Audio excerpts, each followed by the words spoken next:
Hey there Star Wars collectors, welcome to another Bosk's Bounty video, and today I have the Black Series 6-inch Lando Calrissian in the Skiff Guard disguise.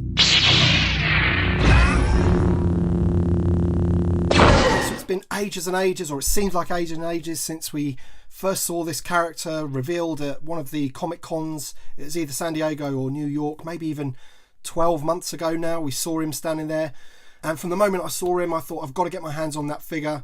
That's going to be an awesome 6-inch figure to have. So let's have a look at the packaging quickly. So there he is. Got some nice artwork of Lando there with his helmet on. He is number 76. We do have a bit of blurb about him there. Smooth talking smuggler. And of course this guy, he is from Return of the Jedi, when the Rebels tried to bust out Han Solo from the clutches of Jabba the Hutt. So, you know, not much going on with the black and red Black Series box. So let's crack him open and let's have a look at the figure. Okay then guys, here he is, and I'll just give you a second just to have a look at how amazing this figure is. As I said before, I've been waiting ages and ages to get my hands on this figure.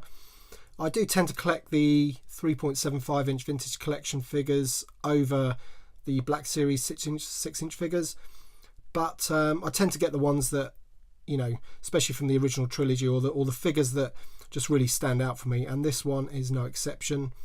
The detailing on him is great.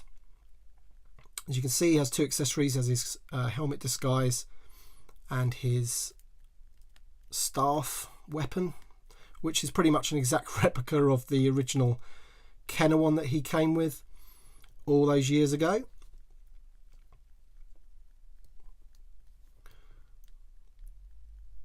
So I just want to have a good look at the figure. Okay, so I just took his helmet off. So he does come up with the photoreal technology that they're using on all of their figures at the moment, and he really does look like Lando Calrissian, Billy D. Williams.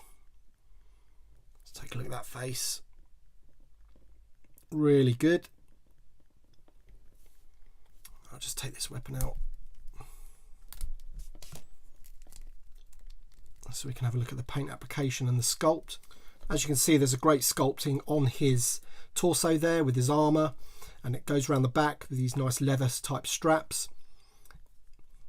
Some nice paint application on his skirt, I guess you can call it, with his belt, and you've got some lovely weathering effect on his leather there. Really does make it look like leather, and it is a soft vinyl as well, that part of the garment.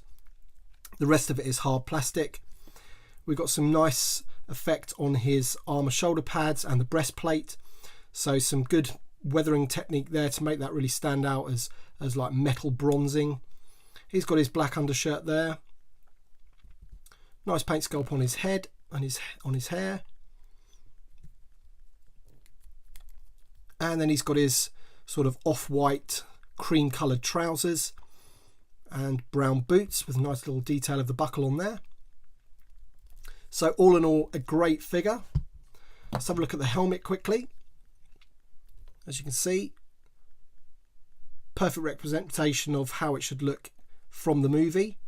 So again, we've got that nice weathering effect on top of the helmet to make it sort of like a leather effect on top, with the metal going around the edge. And of course you've got the teeth around the face mask area, and again the bit in the middle is nicely brushed to make it look like metal, and you've even got the nice little studs there going around.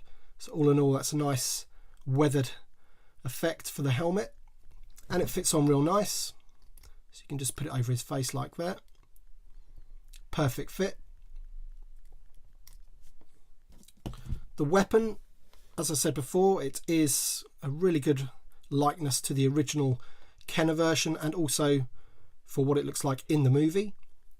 It's just a standard grey colour. There's not really any sort of weathering on there at all, but still it's a nice sculpt piece. Articulation of the figure.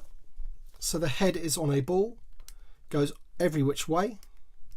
The neck is also seems to be on a joint as well, so we can go left to right, side to side, all the way round. Really nice. The arms are on a ball hinge. they go right up. Now the armour does bend out of place to allow for that arm to go right up, because these are soft vinyl as well.